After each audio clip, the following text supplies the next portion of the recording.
This is the Business Today. I'm Marlon Madden. At the end of a busy crop over season, some Bridgestone store owners are happy with sales, especially in the final days leading up to Grand Kadooment. For Managing Director of Abed's, Eddie Abed, it was a mixed season. He tells Business Today while items relating to costumes sold quickly, the demand for other merchandise declined. We had an increase this year in our costume sales to the bands, and we're very pleased about that. We've tried to stock new items this year. We've become very, very competitive with our sister countries in the other Caribbean islands, and I think that it's paid off for us. In terms of the other sales, with the casual wear for the festivities leading up to the Kadooment, the fetes, the Bridgestone markets, and all the various other events, we found that there was a market decrease this year. Part of it is we just don't have the goods to sell because we weren't able to get our goods out of the port on a timely basis. In fact, some of it we're only now getting out this week, and an opportunity loss is an opportunity loss. But generally speaking, I will tell you that this year the spending may have shifted more towards the events and towards the costumes than with regards to spending in the stores. Generally, I'm sure there would have been some winners and losers, but generally that's the trend that we saw this year. David Davis of Renaissance Designs reported good sales throughout the season.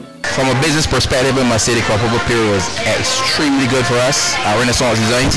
We would have decorated some of the biggest fetes. Bliss would have been the most memorable for me because that effect, being there and seeing how all the patrons respond to the decorations was like, you know what I mean? It was awesome to us. As an artist, for me, the crop over season always started like a horse race where everybody in the box together, and then when the starters release the gun and all the horses start to gallop, some horses go in front and some horses are behind. And for me, when that race starts and I am behind it, just pull the crop over as an artist and just focus on my business. So that's how it would have been for me in its entirety. Business-wise, it was awesome. Meanwhile, location store manager of Cape Shepherd Bridgestone, Andrew Wilkinson, said he too recorded a hike in sales for the season, especially since his store offered specials. The biggest increase in sales in our liquor department, whereby that you can see customers gravitating towards our specials, our rum specials and our vodkas and whiskeys. They have been flowing extremely well during the crop over season. While this year is turning out to be a bumper year for tourist arrivals, local officials are not resting on their laurels during the summer. Summer is regarded as a slow period for the bread and butter industry, but Chief Executive Officer of the Barbados Tourism Marketing Inc., William Griffith, says they are working on a number of programs to lure even more visitors to the island. We have been developing a lot of new ideas. It's events. We have developed a lot more events within the summer period that allows more visitors to the island. We developed the Brilliant Barbados program that, even though it was launched in May, it was designed for increases in business between May and December. We have actually encouraged more increased airlift out of the Caribbean, for example. So you see that layup flights are increased, and so is Caribbean Airlines within that softer period. If you look at our stats, our traditionally soft month of June, for example, was up, I think, 15% this year. July looks quite positive as well, and we will soon be turning our attention to that other traditional soft month, which is September. But it's all about events, and it's all about driving awareness of the destination digitally, to which I mentioned earlier. Meanwhile, with crop over now past, attention turns to the annual Food and Wine and Rum Festival.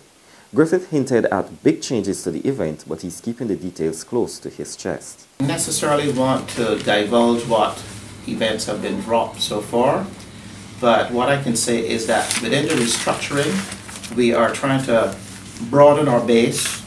We want to include more of our hotel partners. We want to take the event closer to the visitor component, and we want to include Barbadians as well in all aspects. The plan is that we will launch the new Food and Wine Festival within the month of August, and I think everyone will be pleased with some of the new events and the new balance that we've put into the program. Environmental scientist Hugh Seeley is commending Barbados for being one of the leaders in the region when it comes to having an effective waste diversion and recycling system. However, Seeley, a past president of the Caribbean Water and Wastewater Association, warns Barbados is fast joining countries deemed as wasteful societies in the world, citing the approximately 1,000 tons of waste going to the Sustainable Barbados Recycling Center, SBRC, daily. Since 2009, SBRC has been diverting 60 to 70% of waste from the landfill and providing appropriate cover material to ensure that the landfill does not become a nuisance again. So I could say that in a Caribbean context, Barbados now has one of the most effective recycling and waste diversion systems in the region. We can do more. We can seek to reduce our waste generation rates, and SBRC is continuously striving to improve its product line and respond to the demands in the market. Now for today's financial tip. When in a foreign country, it is important that you remain mindful of the road codes when you choose to drive. Getting on the wrong side of the law could cost you to pay out money you do not have. That's been the business today. Join us again next Tuesday.